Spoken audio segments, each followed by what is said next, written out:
I never imagined that a single dinner could unravel everything I thought. I knew about my family. My name is Vanessa Collins, and up until a few weeks ago, I believed we were a close-knit, if slightly chaotic, family of 5. My parents had been together for over 30 years. And while we had our share of arguments and misunderstandings, there was always love, or so I thought. It started innocently enough. My younger sister, Elise, had just come back home from college for spring break. My older brother, Jake, was visiting with his wife and their 2-year-old son. We were all gathered around the table, laughing over shared stories and bad jokes, when my father raised his glass to make a toast. I remember thinking how warm and golden the candlelight looked dancing in his eyes. He smiled at us, that familiar, comforting smile of his. And then he said something that froze my entire body. To new beginnings, he said. And to being honest with ourselves and each other. I looked over at my mother, expecting her to smile in agreement. But she didn't. Her eyes were already brimming with tears, and her hands trembled slightly as she lowered her fork. That's when he dropped the bombshell. My father had fallen in love with someone else, a woman he had met at work, someone he claimed had opened his eyes to what he had been missing for the last decade. He didn't say it cruelly. He said it like it was a gentle truth. We'd all eventually understand. But I didn't understand. I couldn't. My heart pounded in my chest as I looked around the table. Jake's jaw was tight with anger. Elise had gone pale. And my mother. My mother looked shattered. 32 years of marriage, and she was finding this out at the same time we were. I excused myself from the table, my legs unsteady beneath me. In the hallway, I leaned against the wall, trying to make sense of what I'd just heard. The man I had looked up to all my life had kept a secret so large, so painful, that it was about to break our family apart, and that was only the beginning. No one went to bed that night. The house was heavy with a silence that felt like it could shatter at any moment. In the living room, my mother sat motionless in her chair, hands clasped tightly in her lap, her fingers trembling. Elise sat beside her, resting her head on Mom's shoulder, eyes wide and brimming with uncertainty. Jake kept pacing between the kitchen and the hallway, grabbing water he never finished. He was furious. It was written all over his clenched jaw and restless hands. And my father? He had locked himself in his study. "I need some time alone," he had said, avoiding everyone's gaze. Time alone. After what he had done, it felt like an insult. I sat on the stairs halfway between upstairs and down, where I could see the edge of the living room, and still hear everything. I didn't know what to feel. Anger? Confusion? Betrayal? It all churned inside me like a storm I couldn't calm. Earlier that evening, it had come out a single, devastating sentence that changed everything. My father had been having an affair. Not some random fling. No. It had been going on for years. And the woman? She had a son, a teenage boy. And that boy? He was his son too. The realization hit like a punch to the chest. My whole life had been a lie. The image of the perfect family, the stable father figure, the warm holiday dinners, all of it built on secrets and deceit. I remembered my mother's face when he confessed. She didn't scream. She didn't cry. She just stared at him. Her eyes were empty, like something inside her had shut down. I think that scared me more than anything. Jake had been the first to react, shoving a lamp off the table and shouting, "You bastard!" He had to be held back by Elise and me. He was shaking with rage, his voice hoarse with disbelief. Elise was crying, whispering, "Why? Why would you do this to us?" I couldn't say a word. I was frozen. I just watched it all unfold like a slow-motion nightmare. My father had said it was a mistake, that it just happened, that he didn't mean for it to go so far. Typical cowardice, as if that would erase the betrayal. The study door remained closed. My mother hadn't moved in over an hour. Elise had fallen asleep with her head in Mom's lap, exhausted by the emotional wreckage. Jake was now outside, pacing the porch like a caged animal, smoking even though he quit years ago. I stayed on the stairs. I felt like I didn't belong anywhere anymore. Not upstairs in my room, not downstairs with my broken family. That night, something in me changed. I realized I couldn't trust people the way I used to, even the ones who were supposed to love me unconditionally. I whispered to myself, "This is the night everything broke." And it was only the beginning. The next morning, the house felt like a stranger's place. Familiar walls, unfamiliar energy. No one spoke much. My mother moved slowly through the kitchen, preparing coffee like it was just another Tuesday. But her eyes were empty, her movements robotic. The weight of my father's betrayal lingered in the air, like smoke that wouldn't clear. I sat at the table watching her. She didn't look at me, just stared at the countertop. Her wedding ring was gone. I hadn't noticed when she took it off, but its absence screamed louder than words ever could. Jake came in shortly after, rubbing his tired eyes. He didn't say anything, just gave me a nod and grabbed a cup of coffee. His hands trembled as he poured, and for a moment, I wondered if he would shatter the mug in his grip. Elise didn't come downstairs until nearly noon, and when she did, her face was swollen from crying. She curled up in the corner of the couch like a child, holding a pillow to her chest. As for my father, he stayed upstairs. No one asked where he was. No one cared. I had never seen my family like this. So broken, so fragile. I always thought we were strong, not perfect, but strong. And now, we were just 4 people trying to survive under the same roof, pretending not to fall apart. Around 1 p.m., my father finally came down. His hair was messy and he looked like he hadn't slept at all. He didn't say good morning or even make eye contact.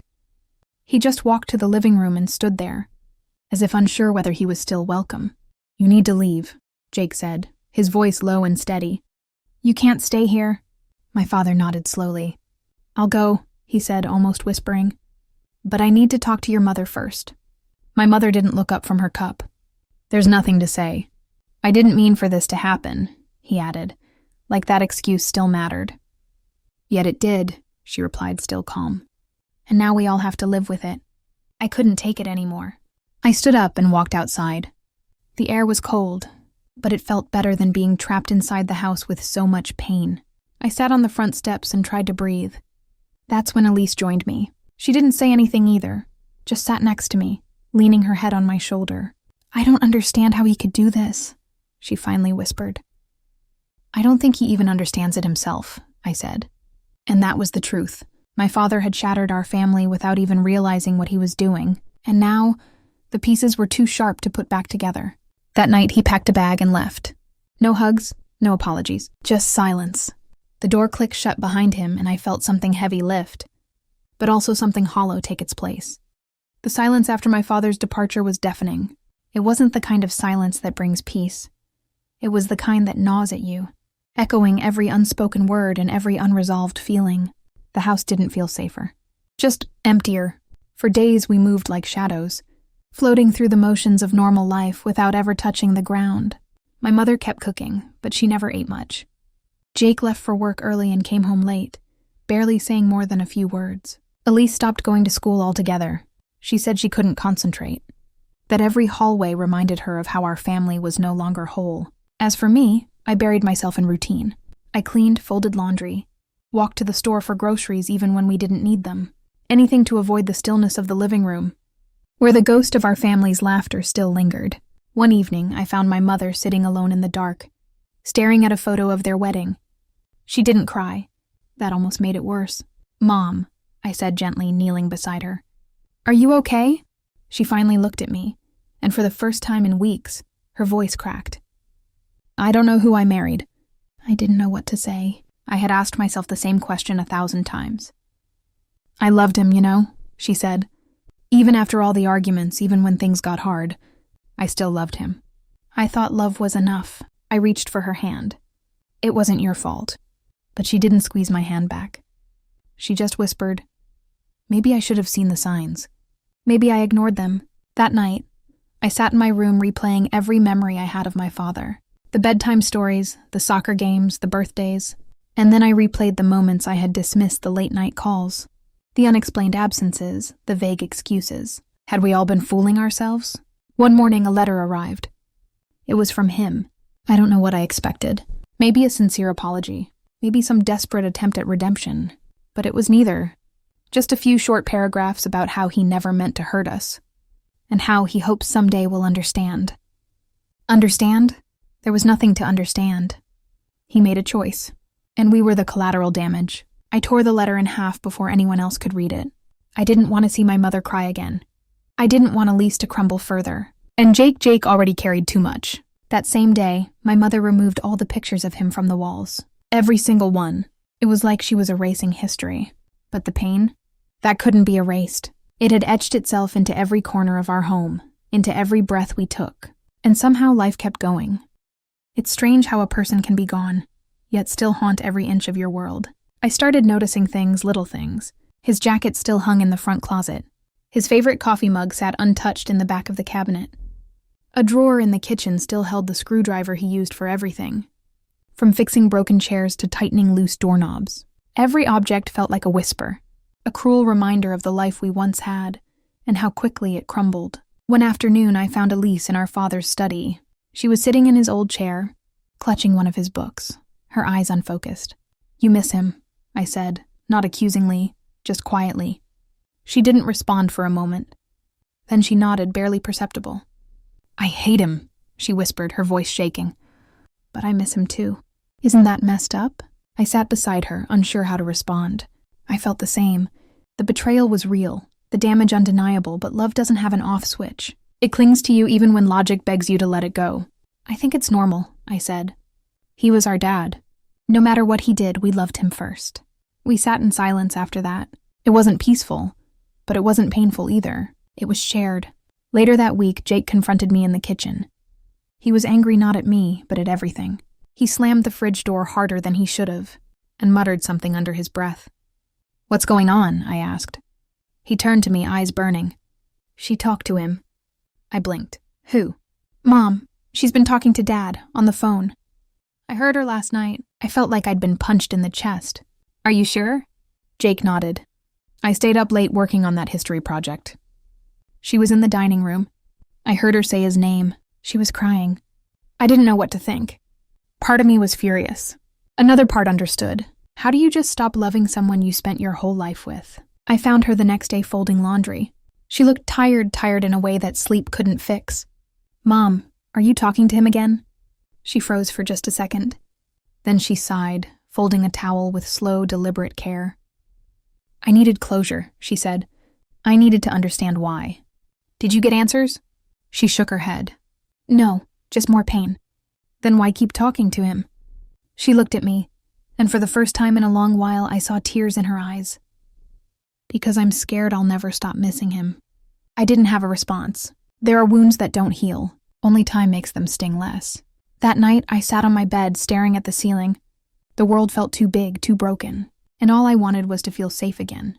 Days turned into weeks, and slowly, routines returned. Not because things were better, just because life insists on moving forward, even when your heart stays frozen in place. Jake buried himself in schoolwork and soccer practice, using exhaustion as a shield. Elise started seeing the school counselor, though she rarely talked about it. And my mother, she moved through the house like a ghost that remembered how to breathe but not how to live. I did what I could. I cleaned, cooked, checked on everyone, tried to keep things from falling apart again. But something inside me felt hollow. I was so busy being strong that I forgot what it felt like to just be human. One night, I walked into the kitchen and found Elise sitting at the table with her laptop. She was scrolling through photos, old family trips, birthdays, Christmas mornings. "Do you ever wish we could go back?" she asked, not looking up. "All the time," I replied.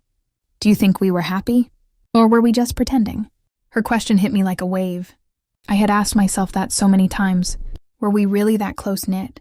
Or were we just playing a part in some picture-perfect performance? "I think we were happy," I said slowly. "But maybe we ignored the cracks." Elise nodded. "I saw text once, on his phone. A woman's name. I didn't know what it meant.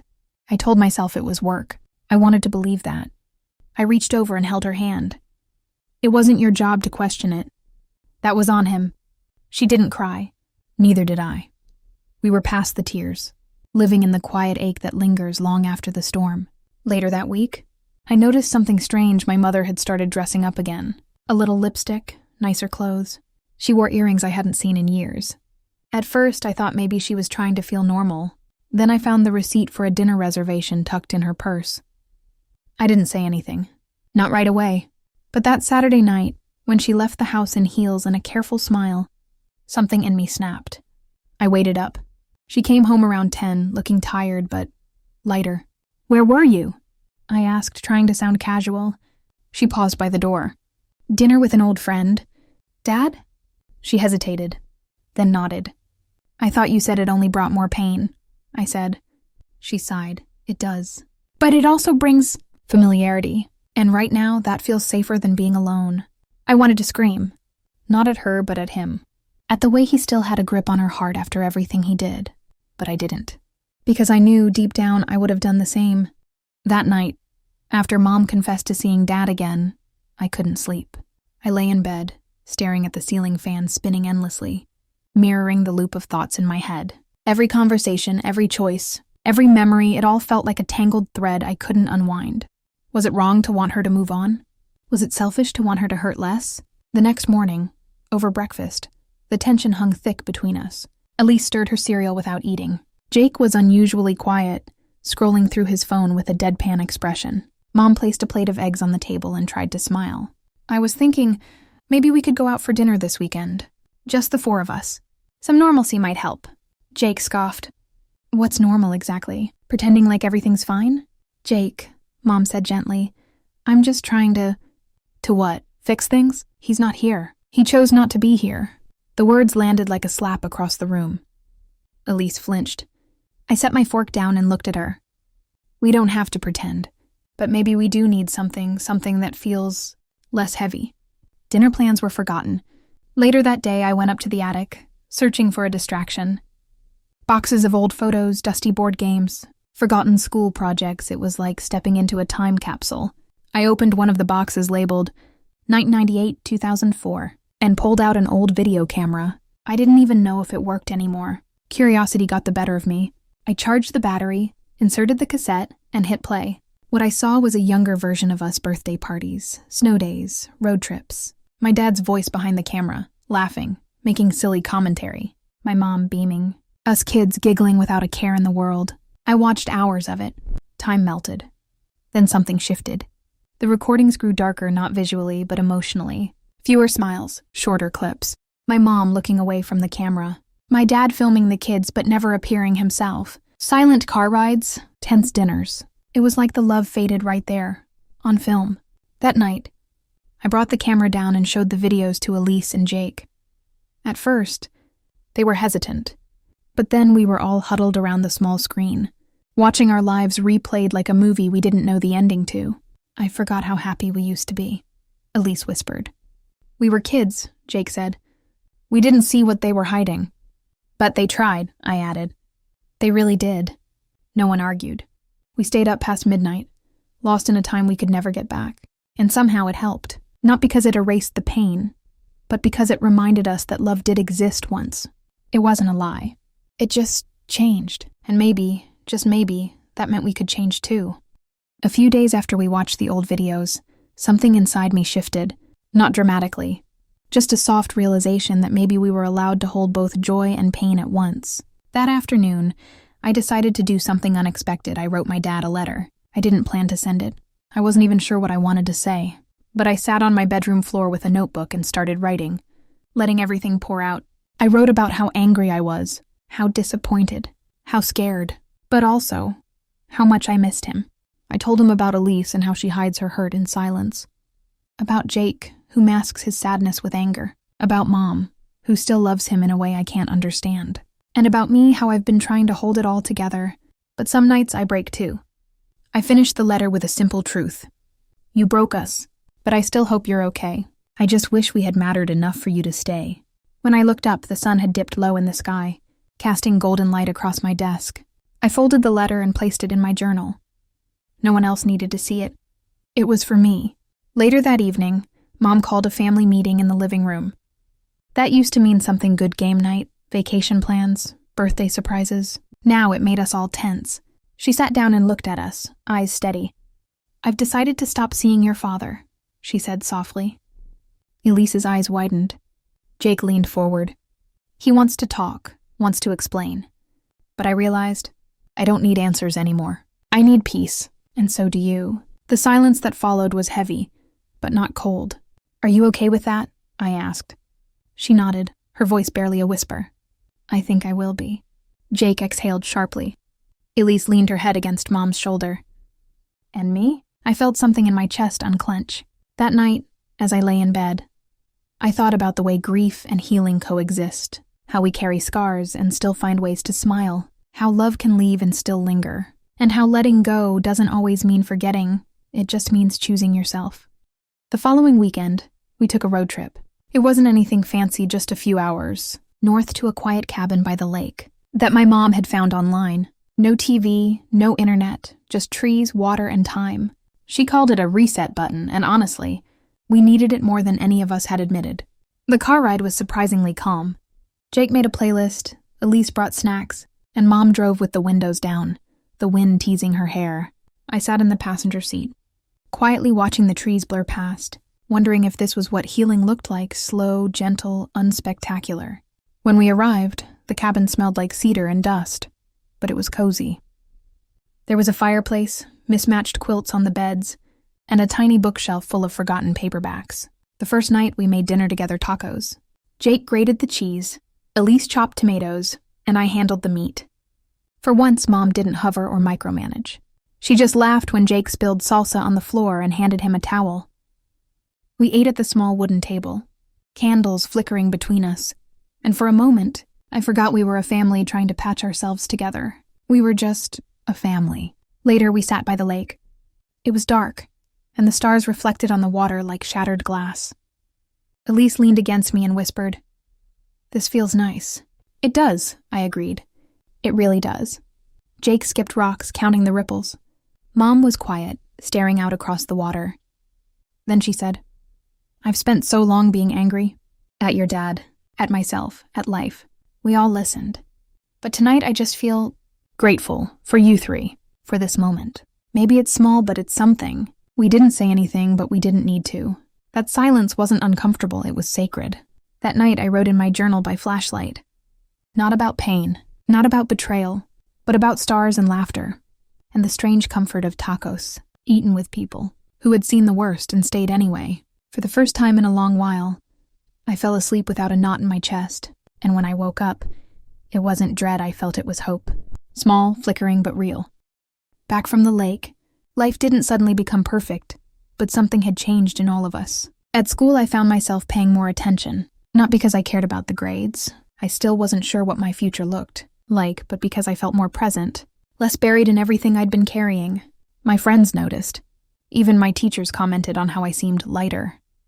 At home, we weren't walking on eggshells anymore. We still had hard days, moments when Elise would shut herself in her room or Jake would lash out, but there was also laughter again. It didn't feel forced like it had before. It was real. One afternoon, while cleaning up the hallway closet, I found a box tucked behind the winter coats. Inside was a stack of unopened letters, all from my dad. They were addressed to Mom. Dozens of them. I stared at the box for a long time before taking it to her. She was in the kitchen, making tea. When I placed the box on the table, she froze. Her hands trembled slightly as she reached for the top envelope. "I couldn't read them before," she whispered. "I was too angry." "Do you want me to stay?" I asked gently. She nodded. We sat in silence as she opened the first letter.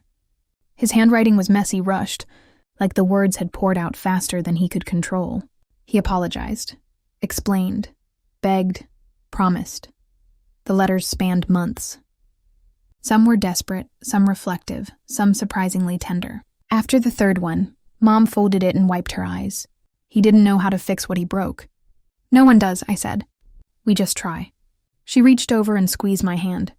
"You've been so strong, Emma." It caught me off guard to be seen like that. Not as the oldest sibling trying to hold it together, not as the fixer, but just as myself.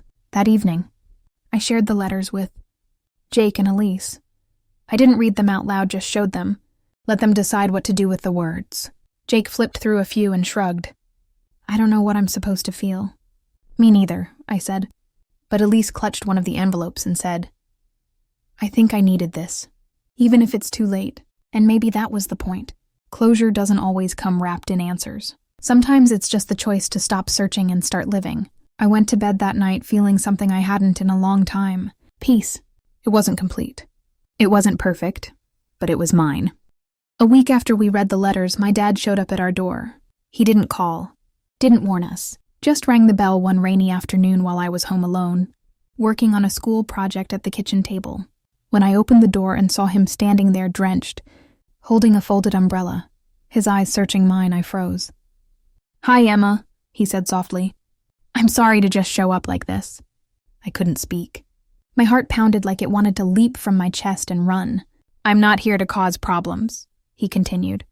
I wanted to see you and your siblings, and your mom if she'll talk to me." I stepped aside without saying a word.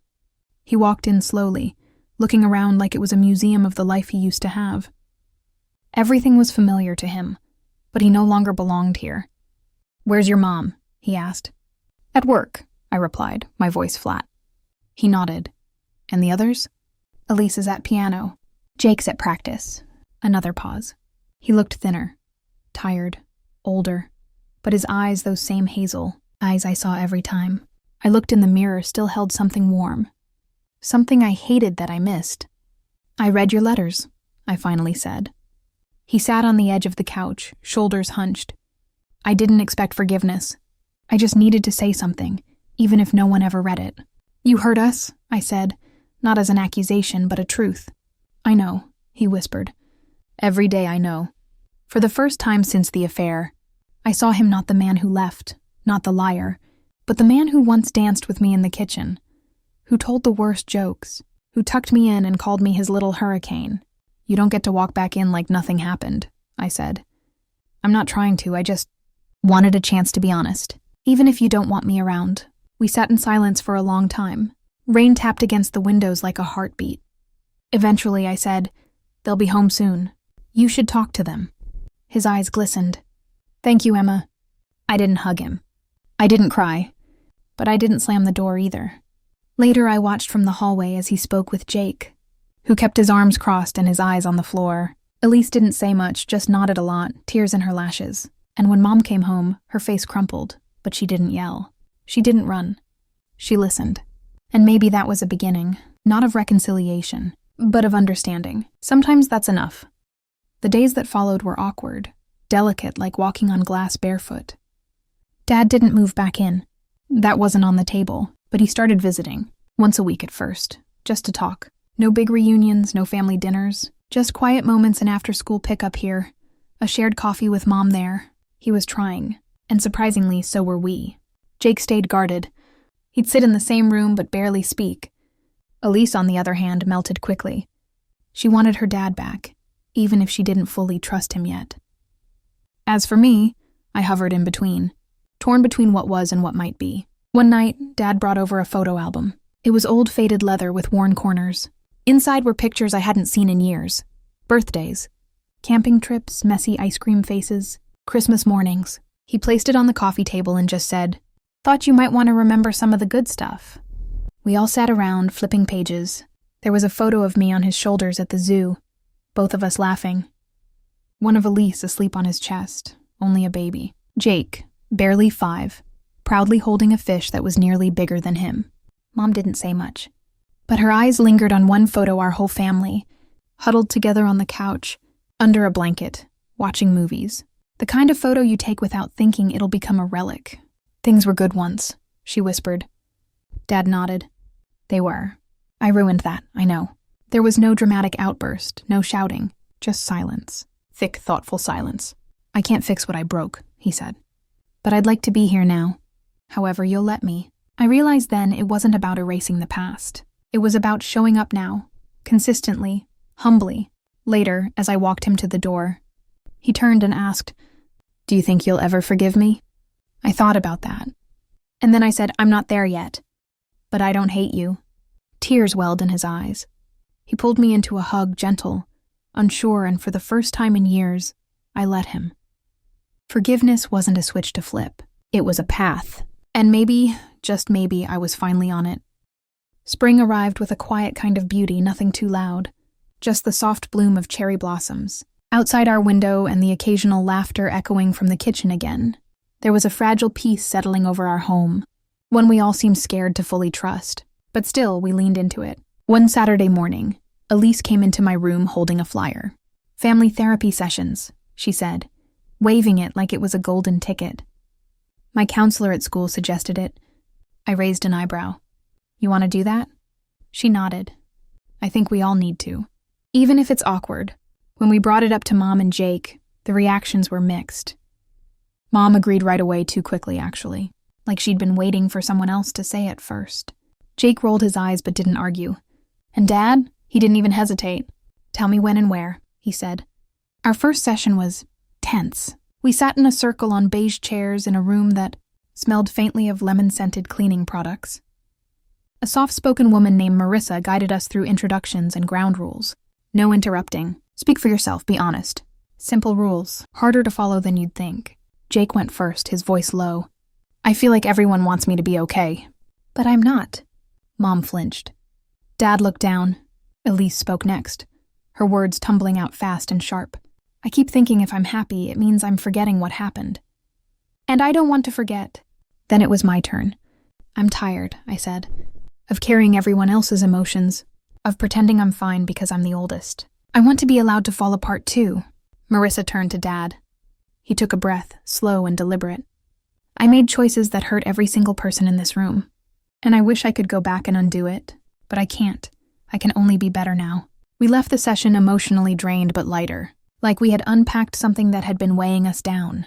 It wasn't magic. One session didn't heal us, but it was a start. And for the first time in a long while, it felt like we were walking forward, together. Weeks passed, and with each session, each conversation, each silent moment where we chose not to run away, we got stronger. Not healed, not whole, but stronger. Dad started showing up for the little things. School events, Saturday breakfast runs, random texts just to say he was thinking of us. He never pushed. He never demanded. He just showed up, and somehow that made the biggest difference. One afternoon, Elise came into my room and plopped on my bed. Do you think things will ever be like they were before? She asked. I sat next to her. No, but maybe that's okay. She nodded slowly. I kinda like who we're becoming. That night, Mom made spaghetti Dad's favorite and invited him to stay for dinner. He looked surprised, almost unsure, like he didn't believe the offer was real. But he stayed, and we ate, and we laughed. Not the same laugh as before, maybe, but a quieter one, a rebuilding one. Later, I sat with Mom on the porch. The sky was streaked with orange and purple, and crickets were just starting their nightly song. Do you think you'll ever take him back? I asked gently. She was quiet for a long time. I don't know, she said, but I think I'm ready to forgive him. Not for him, but for me. That answer surprised me, but I understood it. Forgiveness isn't permission to forget. It's freedom from being owned by what hurt you, and my mom deserved that freedom. We sat there until the stars appeared. I looked up at the sky and felt something I hadn't in years. Hope. Not the blind kind, not the fairy tale kind, but the kind you earn, the kind you build, the kind that doesn't promise perfection but dares you to believe in second chances. And maybe that was enough. Maybe that was everything. The following month, I found myself alone in the living room one evening, sorting through a forgotten box of old things when I stumbled upon a small notebook. It was mine aged, covered in doodles and filled with scribbles from years ago. Back when I used to write poetry and thoughts I'd never share with anyone. Flipping through the pages, I stopped on one that made my breath hitch. I used to think love was permanent, that families didn't fall apart. But I guess sometimes even the strongest things break. And maybe that's when you learn how strong you really are. I read the words over and over, stunned at how much they still rang true. Even back then, before everything collapsed, I had sensed something fragile within us. I just didn't know how fragile. That night I decided to write again. But this time it wasn't poetry. It was a letter. To myself. To the girl who cried silently in her room when she heard her parents argue, behind closed doors. To the girl who watched her father walk out and wondered if she wasn't enough. To the girl who carried everyone's pain without asking if anyone could carry hers. I told her she survived, that she didn't let bitterness win, that she found grace in pain, growth in chaos, and that she learned how to love without losing herself. Because I had. Weeks turned to months. Dad stayed consistent. Not perfect, but present. He never asked Mom to take him back, but he never stopped being there, and that mattered more than I thought it would. One Sunday, we all went to the park, just the 5 of us. A picnic under the trees, laughter, soft music from someone's speaker nearby. Jake teaching Elise how to throw a frisbee, Mom reading a book, Dad setting up the snacks. I caught myself smiling. Not because everything was fixed, but because for the first time in years it didn't feel broken. On the ride home, Elise rested her head on my shoulder and whispered, "Do you think we're okay now?" I looked out at the setting sun, then down at her sleepy face. "I think we're getting there," I said. "And that's enough for today." That night, I tucked the letter I wrote into my new journal. The last page read, "Healing isn't a destination. It's a direction, and we're walking in it,